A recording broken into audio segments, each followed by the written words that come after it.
Tonia here, your host of the Alchemy of Me, where we navigate the anatomy of humanity through the lens of science and spirituality. Let's unearth the layers and unravel the systems in place that dim who we are and how we live and experience life. On this journey together, we'll weave in an eclectic blend of mind, body, energy, medicine, concepts, tools, and practices that'll nourish the seeds, the fire, that gold of intelligence that is you. This is an opportunity, your opportunity to reclaim, to rediscover, to transform, to alchemize you. The Alchemy of Me show starts now. Hello. Tonia here, your host of the Alchemy of Me, where we navigate the anatomy of humanity through the lens of science and spirituality. And today I am joined by the lovely Korynn Elliott. Hello, Korynn. Hi. So glad you're here. Yes. I'll share a little bit about you before we dive in, and then if there's anything you want to add as well. So Korynn is a practitioner and teacher of mind, body medicine and human design. She's been working with and studying whole human medicine for over 20 years and with human design systems for over 10 years, and is the founder of the Zen Femme and A Beautiful Human Design. Korynn especially feels called to heal the feminine, so working with the yin energy in relationship to self, body, earth, each other, and our resources, including money. So this shows up in her feminine human design teachings, her PhD research on altered states of consciousness without substances, spiritual ecology, movement, and embodiment for healing in women, and in her life as a mother and highly sensitive individual. She lives in Hawaii with her partner and daughter. So Korynn, again, welcome. Is there anything else you would like to highlight about yourself before we dive in today? About myself? Well, No, I don't think so. I think I'm just excited to be here. Actually, I think the title and what you're doing on the podcast is actually so relevant to human design. Like, just all of the intro is just describing like what we could talk about in human design and what I could talk about forever. So yeah, anything you want to ask me. Exactly. No, and it's funny because, I guess the seed was probably planted a long, long time ago, and we met several years ago when we came together in, a collective interest around regenerative business. So it's I think for me, what I love about that is that it's the idea of being regenerative, and that can play a role in so many areas of life, and it's kind of a, almost like a template or a blueprint for that. And that kind of leads into our discussion today. And I do need to share. So it was interesting, we all have our process on kind of how we show up for something, whether, it's a meeting, whether it's, a show like this, a podcast, or some kind of preparation, whether it's, more of a intellectual prep, emotional, whatever comes up. Because of the topic, it was very interesting to see how my preparation for this was very different. So what we're talking about today is how we want to be in the world with money. And as you know, I saw a pattern for myself, which kind of runs around money, has been a pattern, which was a little bit of procrastination. And so kind of avoidance, pushing it off. And so I'm just putting it out there because I think with that kind of that awareness around it's a powerful starting point. We don't need to hide.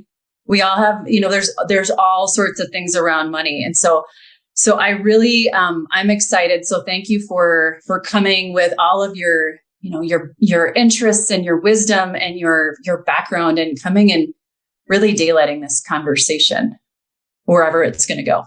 Yeah, we'll see where it goes. Yeah. I mean, it can be such a loaded topic, and, we all have wounds around it in some way or another. And And so, yeah, it's something that I feel like we're both here to actually do some healing work around. So, Exactly. So yeah, I'm excited to talk about it. And I think you're right. And I think, it's for me, I'll say for myself, and obviously it's, like you just said, it is, there's healing in just having a conversation. And so I look forward to that. And I know that there's probably going to be some discomfort as well that comes with that. So with that said, let's dive into it. I am curious. Let's go way back. Can we kind of talk a little bit about the origins of money and kind of the history? That was something where, we know the present. We can think of like how we are right now and how money can feel very heavy. But let's take a journey back into kind of the origins of, like, why does money exist? Yeah. So it's definitely something completely different to our experience with it now. So the original origins or the essence of money, I think, it's a human creation. It literally doesn't grow on trees, even though we like to say that it does because there's a money tree, right? Yep. It's a human creation. But I think it was created about 3,500 or 4,000 years ago. I'm not sure. It depends on who you ask. And it was meant to facilitate exchange, so that we could have the resources in order to be able to take care of ourselves and each other.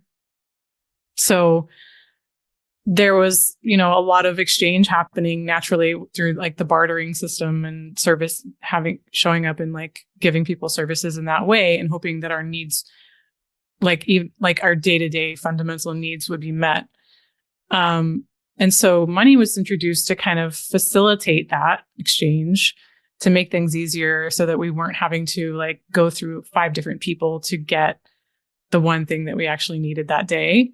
And so it was really a tool for taking care of ourselves and the community and showing up in a way of service without there being like this, am I getting enough? It was just meant to be like a singular thing that we could use to exchange.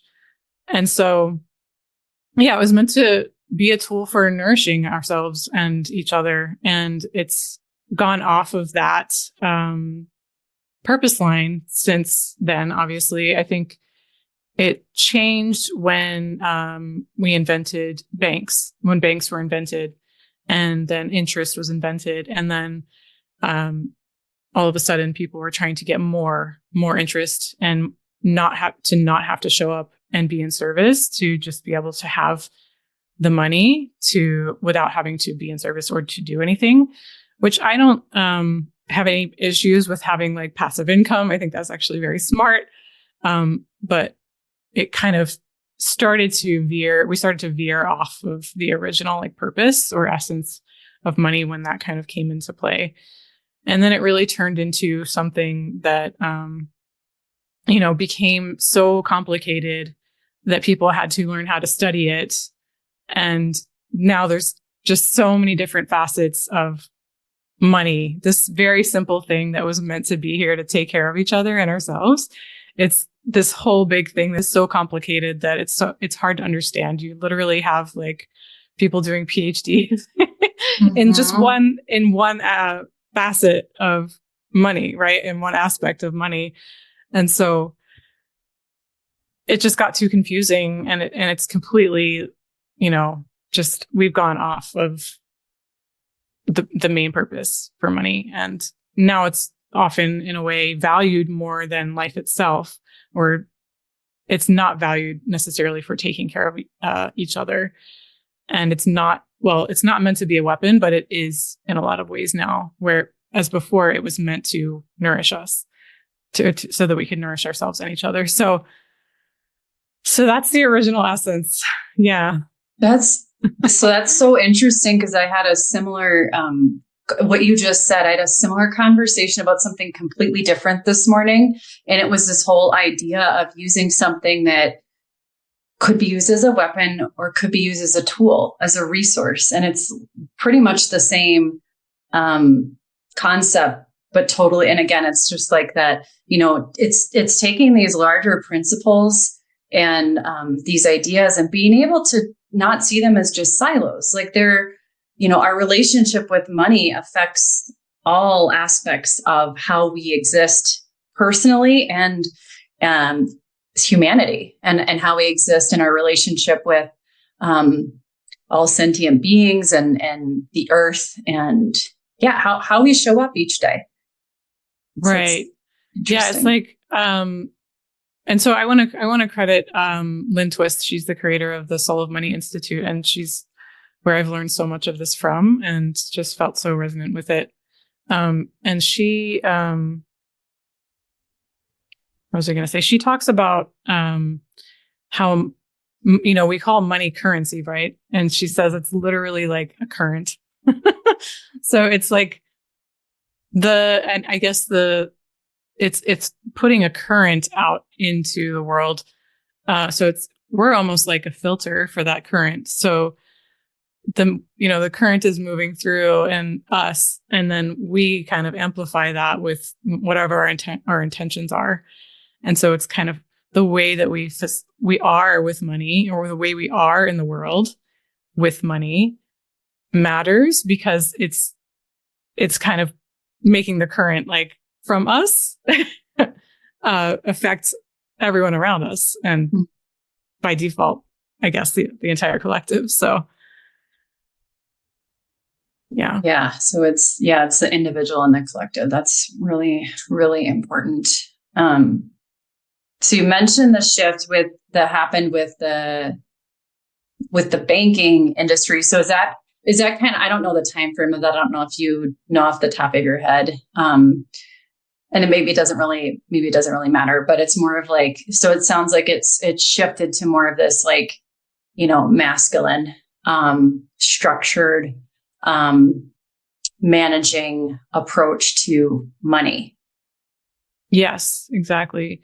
Yeah. And I think that inherently, the way things are now, we do approach money from a masculine approach. We do have a masculine approach to money, because we're often like, I need to get more, or I need to do this in order to receive more. There's a lot of action orientation versus a focus on how we're being with it, or how we're actually showing up to serve and to nourish and to nurture. So I guess the feminine approach would be looking at, who we really are and who we want to be, versus what do we need to do in order to get this, right? Mm-hmm. And I'm not immune to that. Like I think, because I live in the world now as we are, I'm definitely not immune to feeling like I need to do this thing so that the money will come in, right? And so it is a constant reminder for me to go back to, what is my true nature? What are my actual needs and values, and how do I want to be? And I think I told you before that my experience has been, the more I lean into that, the money tends to come as a result. So can you go into that a little bit?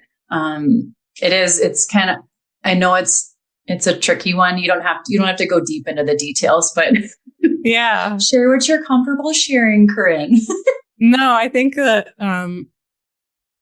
I think money, as I see it now, is also here to support us, because, like I said before, the essence of it was to facilitate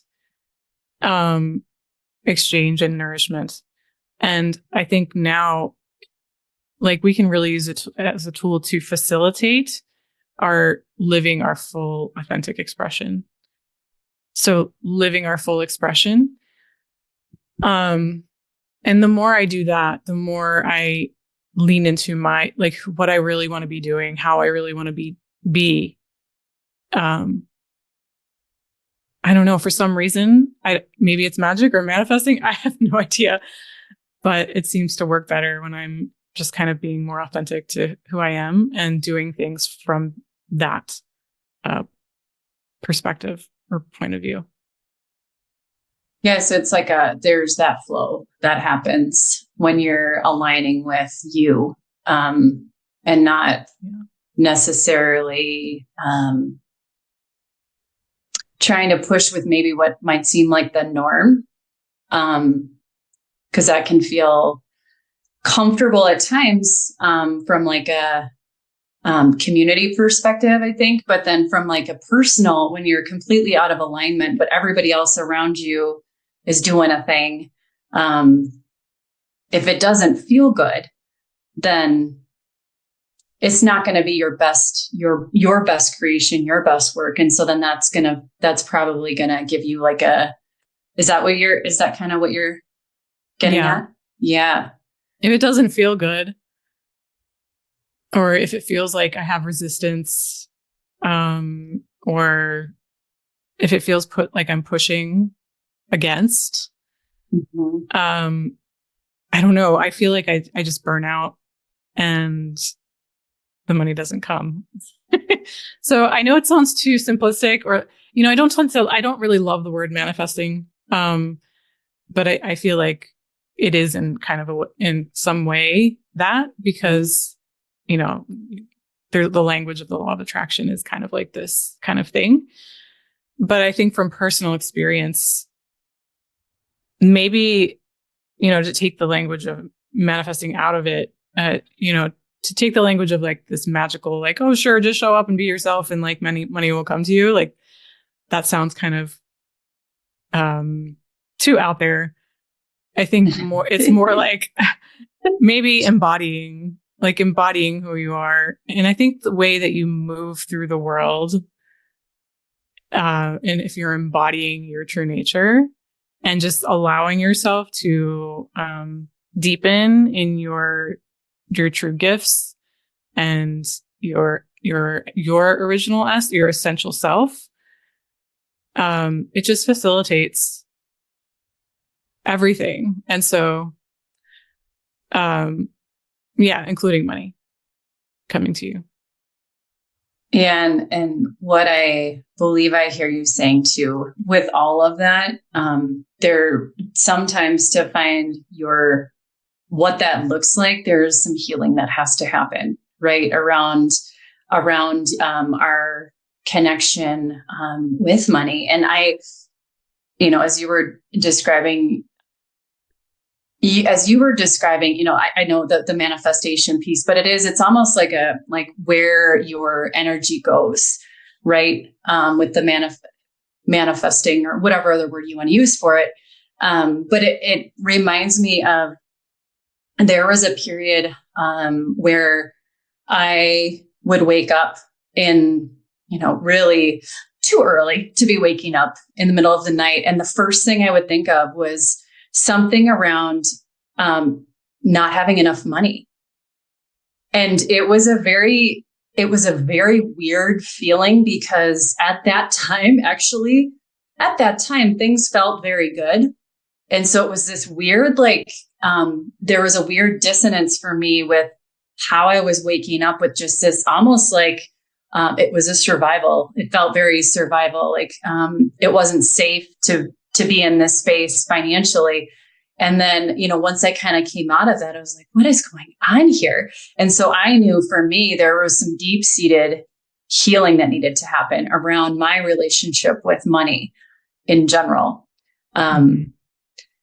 So I was just kind of curious. And I'm sure a lot of people, and that still comes in, as I mentioned in the very beginning, the avoidance piece for me, that has been historically, or procrastination maybe.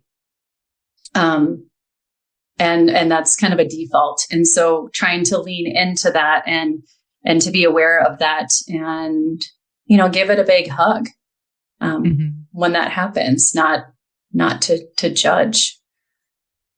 Yeah. So. No judgment at all. That is probably one of the biggest, patterns is avoidance.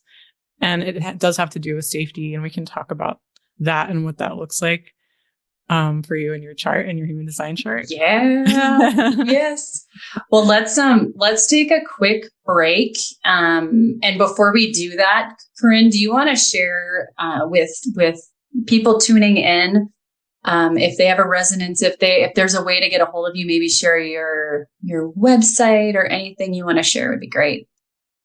Yeah, sure. So they can actually go to my website at the Zen Femme, Femme, thezenfemme.com. And I have a free tool that you can use to get your human design chart. And I have a ton of resources, including resources on money and relationships and things like that related to human design. So yeah, go ahead and go there and get your chart for free. You don't even have to give me your email to get it. You can just get your chart. And it's free. Beautiful. Well, thank you, Korynn. And we'll be right back. Thanks.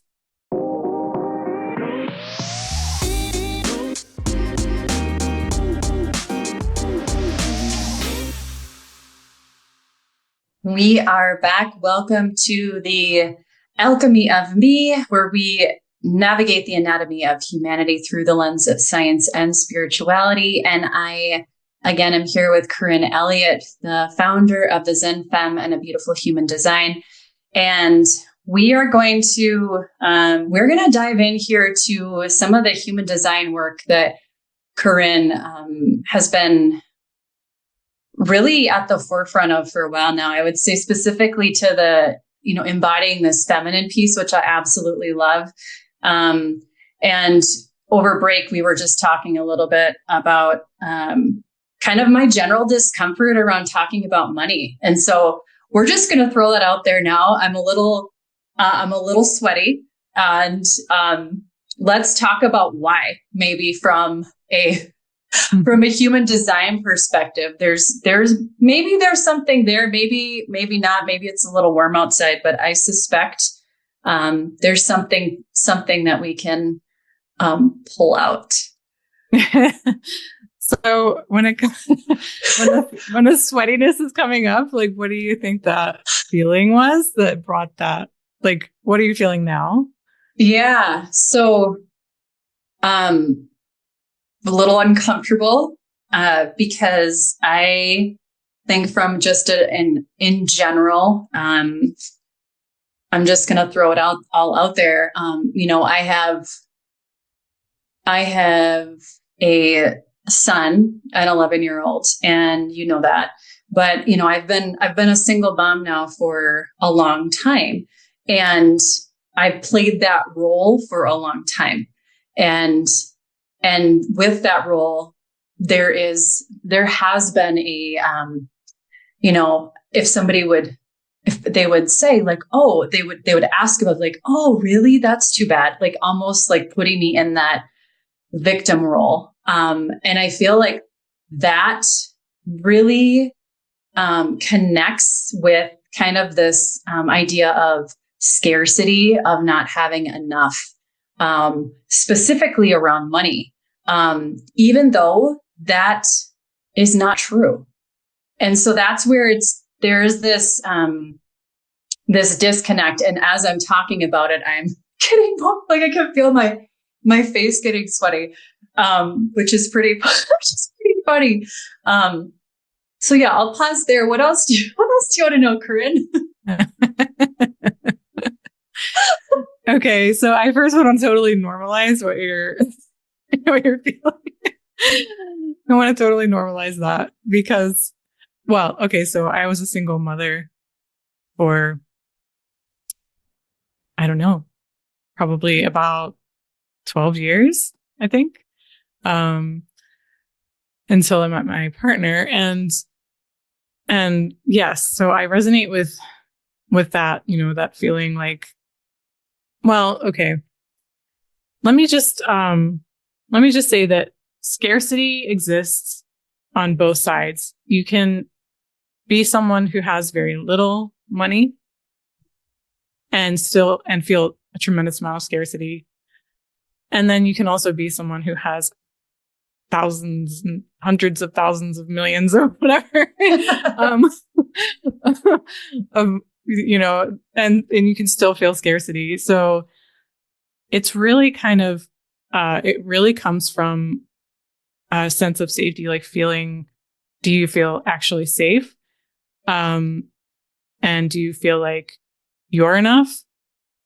And so it really is kind of like a very like root chakra kind of sense of like enough safety thing. And so interestingly enough, in your human design, and can I talk about like astrology at all? Because can you maybe give just a general overview too of human design and astrology? Yes, absolutely. Yeah. For anybody that's not familiar, and it's always a good review too for anyone that's experienced. Definitely. Okay, so I think human design is really it's been out there for a few years now. So I feel like a lot of people have more knowledge about it than they used to. Maybe even just 2 years ago, it was not very well known. But most people know that astrology exists, right? So human design actually is kind of like a melding or a melting pot, I guess you could say. They call it a synthesis. So it's kind of like a bringing together of all of these different, it's like a modern kind of personality / energy assessment tool that synthesizes ancient wisdom modalities like astrology, the Hindu chakra system, the Chinese I Ching, the Kabbalistic tree of life, and quantum physics. So there's a lot. And I've, pulled in many other different things. And it kind of gives you like a mind-body map of your energetics and the flow of your energy and how you work. And so by looking at this map of your energy, you can kind of see your patterns and your gifts and skills and strengths and challenges and things like that. So rather than taking like an assessment to get your map, like you would if you're taking like a Myers-Briggs assessment, or there's some other, Enneagram even is another one. Mm-hmm. So you kind of answer questions and then you kind of come up with like a type, right? Mm-hmm. With human design, you just need to know your birth information. So like where you were born, what time you were born, location of birth. And then it gives you all this information about yourself that is just crazy, crazy accurate. And some of it you might not resonate with, and some of it you're like, wow, I feel so seen when I hear this about when I give readings, people say that. So, so just looking at your human design chart, knowing that astrology is in it, I did want to share that you have the same Chiron placements as I do in your chart. And so Chiron is, a planetoid, I believe, or dwarf planet. I can't remember. And his archetype, the archetype of Chiron, is the wounded healer. And so this is just an area of your life when you have a particular, so when you have Chiron in a certain part of your chart, then you're going to experience kind of these agitations or wounds or challenges coming up again and again and again throughout your lifetime. Sometimes when you think that you've kind of overcome it, it might like pop up again, like randomly. Mm-hmm. And so it's just something that you're here to learn how to heal. So, and also to share, because Chiron was the wounded healer, he was not able to heal himself, but he was a healer to others because he knew those challenges so deeply.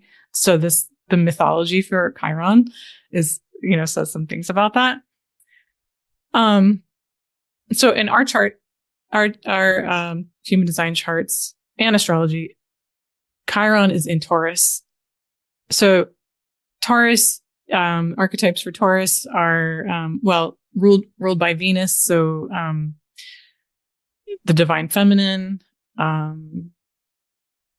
very earthy energy, grounded. I think the archetype, the symbol is the bull, right? So stubborn, things like no. That's not me at all. Yeah, but there's also like beauty and art and, expression in those ways. And so, particularly in human design, we have, Chiron in the gate 2. So there are 64 gates in the human design chart, and we happen to have gate 2, which is the most yin of the archetypes in all of human design. So it's about the divine feminine. I guess however you interpret that, I think it's just, but if you think of all of these other things that I'm saying about Taurus and Venus, that kind of makes more sense. But it's like literally the most yin archetype. So I see it as, and also Taurus is, about money and safety. And so that's why I kind of wanted to mention that, because with you having this, your Chiron there, then it makes sense that there might be challenges that have come up in your lifetime again and again with feelings around maybe not feeling safe. And so that feeling of scarcity that's come up is essentially that expressing, because scarcity around money is not feeling like there's a sense of safety. So does that resonate? And I love that too, and kind of bringing it back with, how that feels for anybody that's listening, because it is, again, it's not how much money you have. It has nothing to do with that. It's like you said, you could have very little money and you could have, you could be Jeff Bezos. It doesn't matter if you have this like Chiron on you or whatever it is, because it's going to be different for everybody, except for apparently we have the same one, which is so wild. Yeah. Yeah. I can tell you why. I don't know if anyone's interested in that. I am kind of curious how that happens. Since I've dabbled a little bit in your, all of your work, because it's so beautiful. Yes, I'm curious. Okay. So, with human design, so if you're at all familiar with astrology, you have, information about where different planets were at the very moment of your birth, right? In human design, we have the information for the moment of our birth, and then 88 degrees, so about 88 to 90 days before we were born. Mm-hmm. So this is kind of like when we're still in the womb, because in human design, there's this belief that we start to become conditioned in different ways while we're still in the womb, because when our mothers, have us in the womb, there is, the fetus can experience conditioning through the mother. So we have, so where our Chiron was 30 or 90 days before we were born, and the day we were born, is Chiron's a very slow moving planet. And so it was taking so I think you were born actually maybe 6 months or 7 months after me. And so Chiron is kind of so slow that it was in one position for me, and still kind of in a similar position when you were born 7 months later. So does that make sense? So bizarre. It sounds very scientifically complicated, and I love it. There's so much to put, like you said, the human design charts in general, like the integrated weaving of all of these different resources. There's so much you can pull out of these charts. It's pretty incredible. Yeah. So the way that it works actually is like in its way, in its scientific way, the way that, we have these imprints or ideas of, or these archetypes of the gates and, signs and astrology.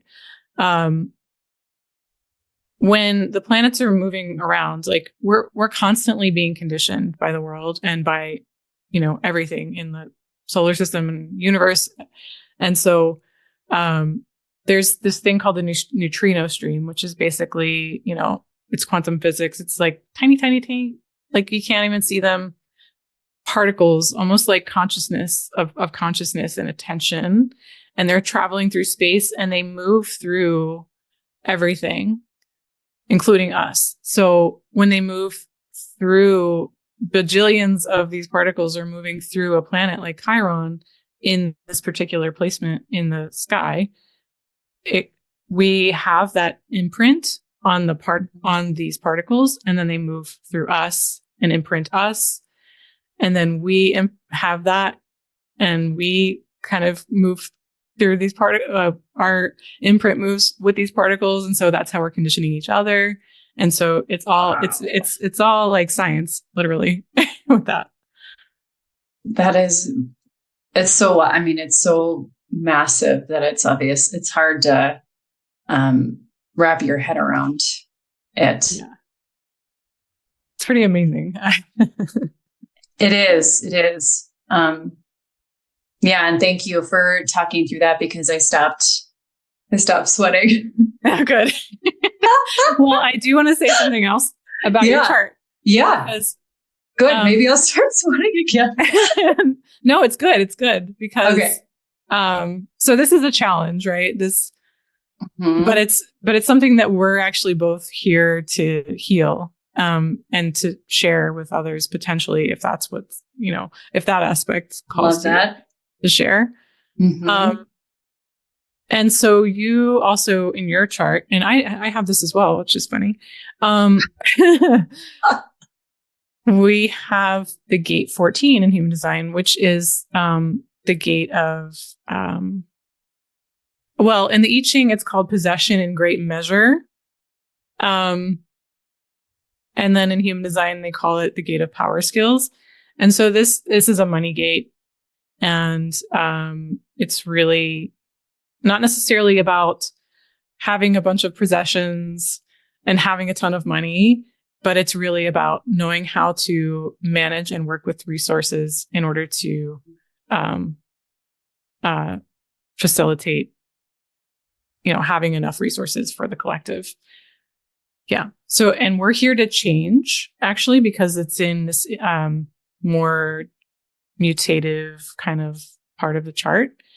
We're actually here to change the way that the world is working with money now, and to start to recognize that we need to be using it in this way that I'm talking about, where we're using it to take care of each other. Huh. So like alchemizing it. Yeah. So yeah, I think we're on to something already, Korynn. I still, I love that, because it is there is the first part, the wounded healer, Chiron, kind of connecting with in my body, where I'm holding, whatever that is that I'm holding on to. And that's okay if I don't know exactly what it is or why it's there, but I'm allowing it to come to the surface, to awareness, and then just allowing it to release it. Right. And then maybe the next time we have a conversation about this, or maybe I'm having a conversation with my son about it, it's not as potent.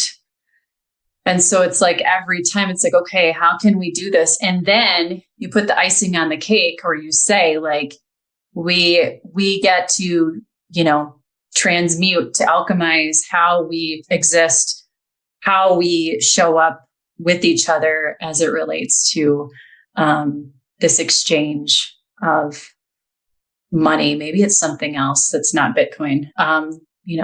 we've tried it a little bit in the heal. I mean, we talk about the energetic exchange, something that feels good to everybody, to the collective would be incredible. But yeah, so the part of the chart that this gate 2 is in is actually connected to this gate 14. So they're meant to go together. And it's connected to our heart chakra, and it's actually the expression of both of these together is really about support in us being who we really are. And so that's why I say it's meant to be a support for us to live our full expression.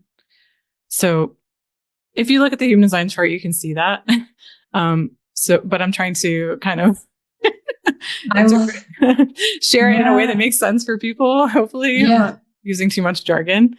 No. But yeah, it is meant to be for us to be able to, feel supported in being who we really are and living our full, authentic expression.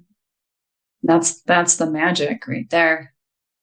Yeah. That's really cool. And I will say that the support piece, that word, you just saying it made me smile a little bit, because that has been something historically that I have struggled with a little bit, is seeking support, almost like that the energetic exchange. Like for me, it's like I always, like my default is to give more than I necessarily want to receive, because the act of giving feels so good when that's just how I am. But there is an imbalance there that comes with that. And so trying to figure out a better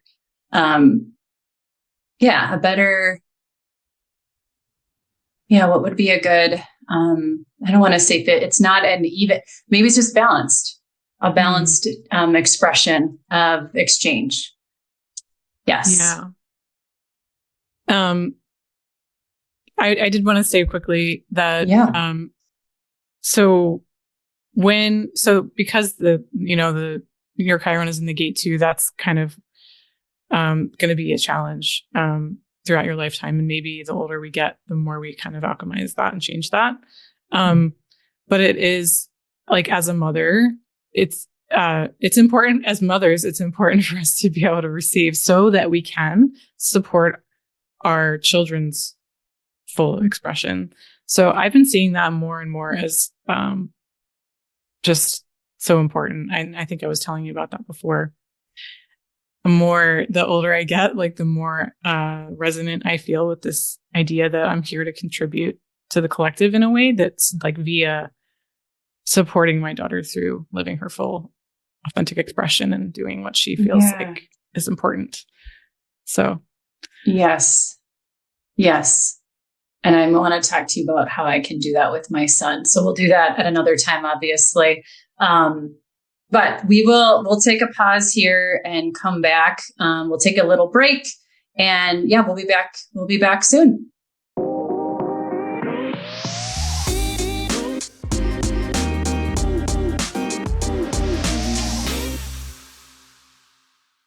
Welcome back. Tonia here with Korynn, and we are just wrapping up the last section of our show where we're talking about how we want to be in the world with money. And so kind of to wrap this up, it's really an opportunity for each of us to kind of look at, maybe go inward a little bit, maybe get a little uncomfortable, a little sweaty, however that shows up for you.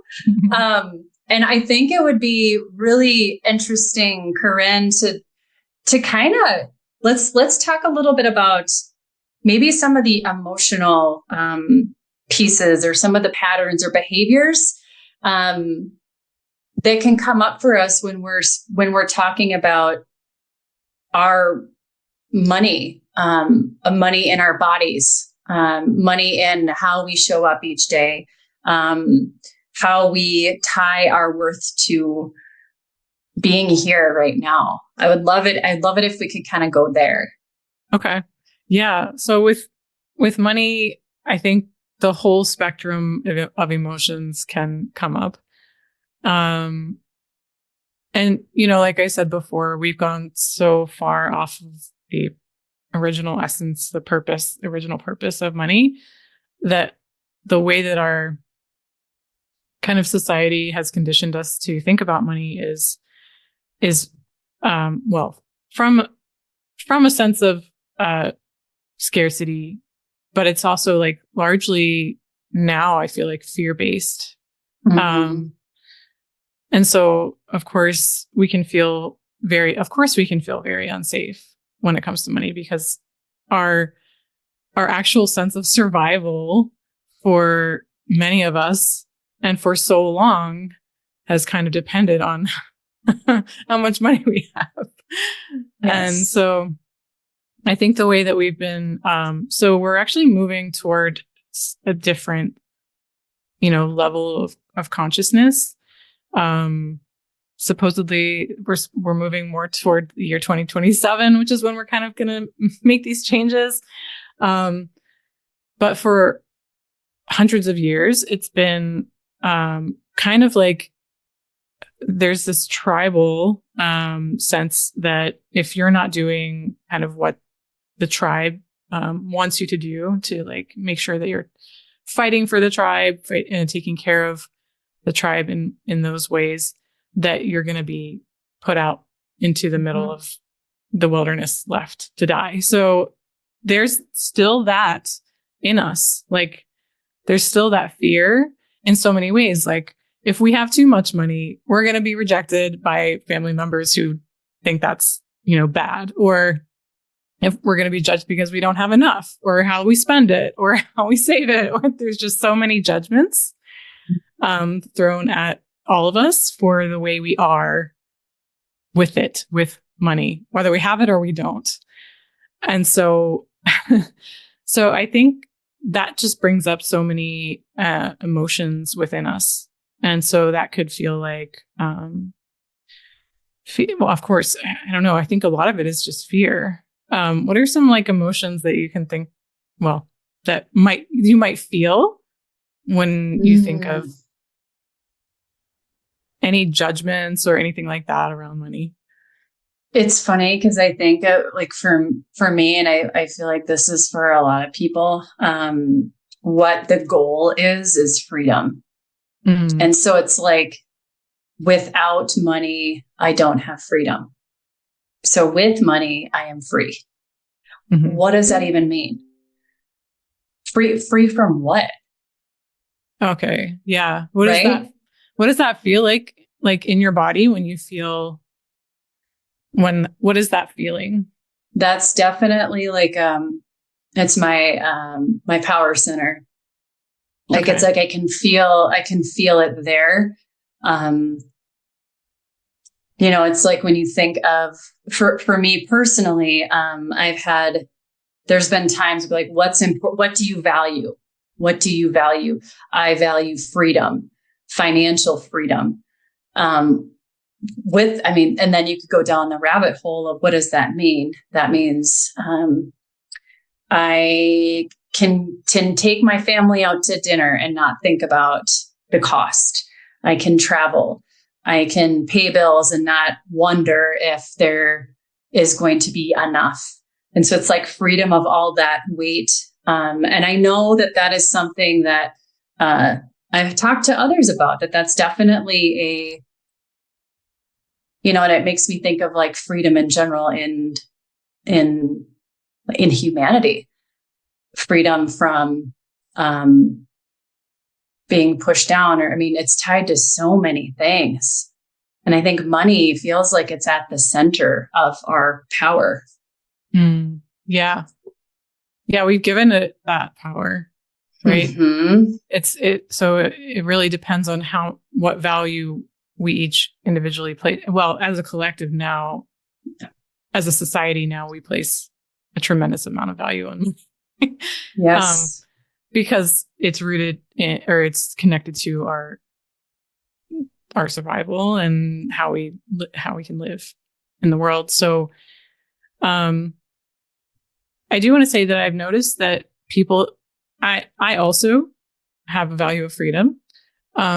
But I want to say that most people who have this value, can also have the tendency to to be avoidant with money, because we would just want to be free of it. Yeah. We want to Love be it able to do whatever we want. Yes. Don't tell me I can't do that. Yeah. Yeah. So when you think of, the feeling of freedom, not having freedom, when you feel like, don't tell me what to do, like what is, when you don't feel freedom, what does that feel like? Trapped. Like what does that feel like in your body? Heavy. Very heavy. Anywhere in particular? My heart. Heavy heart. Mm-hmm. Yeah. So is there anywhere in your life?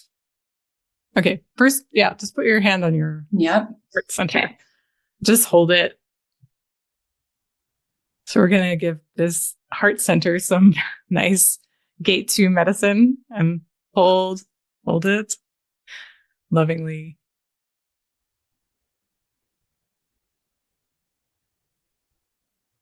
And then just imagine like that holding, loving, feminine, nurturing kind of energy moving down into your sacral. So I think that's what you were referring to when you said your power center, right? Mm-hmm.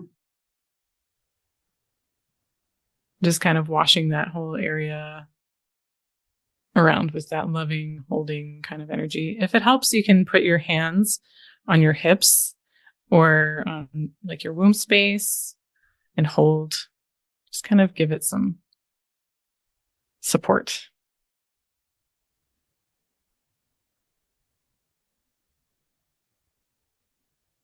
And then this is actually rooted, there's a lot of this sense of safety that's rooted in our pelvic bowl.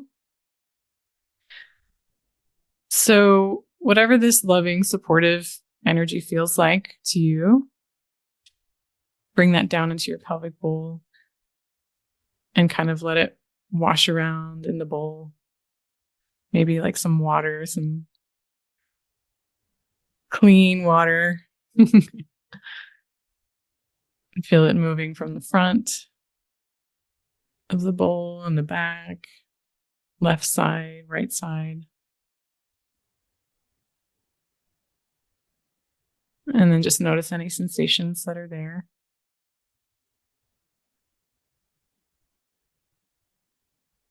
Notice your sits bones on the chair.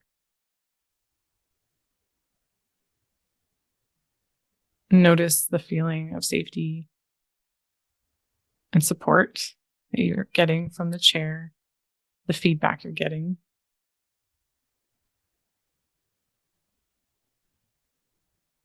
And so with all of this, you're being held.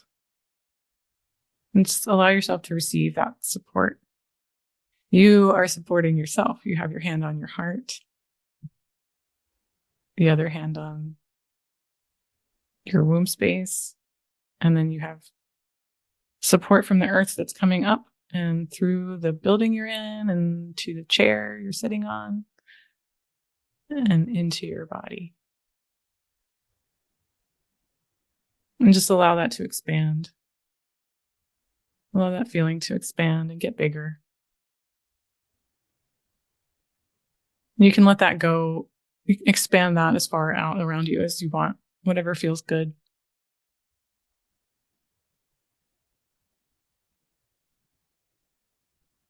Whatever makes you feel freedom.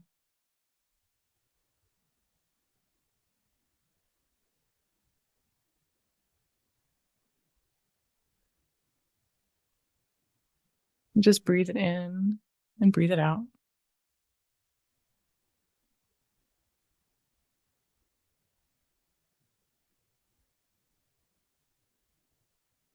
And you can kind of feel into that for however long you want to feel into it. And I would just let it be there. Even when you open your eyes, you can blink your eyes open when you're ready and just kind of allow that to linger. allow it to linger.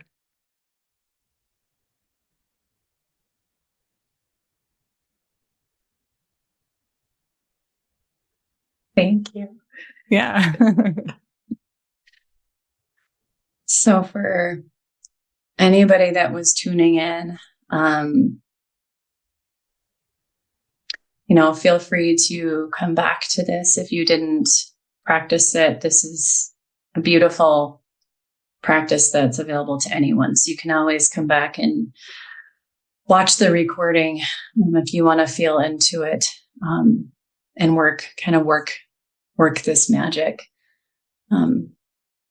nurturing ourselves. Yeah. Thank you for that. I definitely feel, I feel a lot lighter. Good. so that's, and I feel like I don't know. It feels I just feel like dare I say, I feel love in my heart. I just feel like it's this lightness and openness, that I didn't feel when we were kind of working through some of that, bringing some of it to awareness. And, I think that's an important part of this, these practices, these different ways of expressing things that maybe we're holding. We can bring them to our awareness. And then if they're, scary or they don't feel good, if we just ignore them, they just get to come back over and over and over again. And so practices like you just shared, that's a beautiful way to really I see you, I feel you, it's all good. We're all good here. So that we don't have to keep reliving. Mm-hmm. So yeah, thank you. Yeah. So we're almost out of time. Is there anything else that you want to share to kind of wrap up? And then that's question 1. And then question 2 is, do you mind sharing your contact info one last time? Sure. Yes. I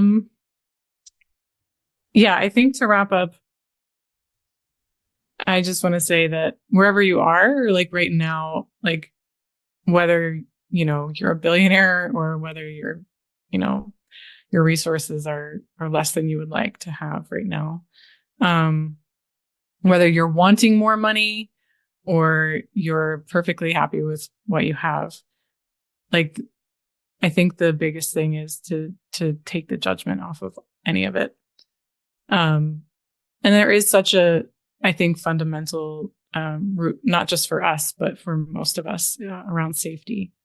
And so just go back to the meditation. I think it's important to connect with a sense of safety and feeling held within ourselves. And I think it's going to, help to support yourself in living in, in alignment with your true nature and what you actually value. And I really, truly believe that as a result, the money will come in a way that feels good. Beautiful. Thank you, Korynn. And it's the Zen Femme, right? FEMME.com. Yes. Okay. Or you can go to A Beautiful Human Design or beautifulhumandesign.com. That might be easier for people to spell. Yeah. I love the name. So it's, the zenfemme.com. Thank you, Korynn, for being here. It was a pleasure as always. So thank you for your presence and for your time. And thanks for those that tuned in today. And if you want to learn more about me or my work, check me out on my website at www.euphora.co. Thank you, and see you next time.